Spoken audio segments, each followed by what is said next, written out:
Bibi Zuchu ameweza kutoa shukrani zake za dhati kwa kila mmojawapo ambaye aliweza kufika kwa ajili ya kuweza kumuona, kumtazama, na akisema ya kwamba kikweli nyie ni ndugu zangu, na pia nawasihi sana muendelee kuwa na moyo huo huo katika maisha yenu yote, kwa sababu kuna mengi ambayo nimeweza kupitia na kila mtu natamani sana kuweza kuzungumza, ila ni vile tu nashindwa namna ya kuweza kuweka kila kitu sawa, ila ninaamini nyie ni watu wa muhimu sana katika maisha yangu na kila kitu kitakwenda kuwa sawa. Najua kuna baadhi ya watu nimekuwa nikiwakosea kwa namna moja ama nyingine, ila yote ya yote mimi kama mimi nasema kwamba shukrani kwa kila kitu, kwa sababu mmekuwa moja kati ya watu ambao mmenifanya niweze kujivunia nyie. Nimekuwa nikihofia sana juu ya huu uzao wangu, lakini baada ya nyie kuweza kunipa sapoti kubwa katika maisha yangu,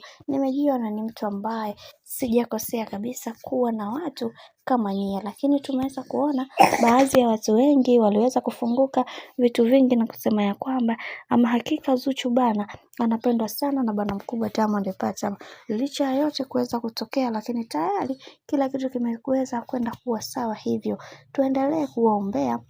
waweze kuwa pamoja na sio kwa kukosana kila wakati, kwa sababu hivyo wanavyofanya wanamfanya mtoto aweze kujisikia vibaya na ajione na yeye sio wa thamani. Hivyo kwa hiki kilichoweza kutokea, Mungu atasimama kila upande wa kila mmoja kuweza kuhakikisha kila mmoja wao anakuwa na furaha ya kudumu katika maisha yao yote. Bwana, mambo ni mengi sana juu ya hiki ambacho kinachoendelea kwa sasa. Mimi naomba nikusihi kitu kimoja, kama ndo mara kwa kwanza, basi usisahau kusubscribe, kulike, kushare pamoja na kucomment, kwani ukifanya hivyo utakuwa umejiweka katika nafasi nzuri ya wewe kuweza kuenjoy na kufurahi pia.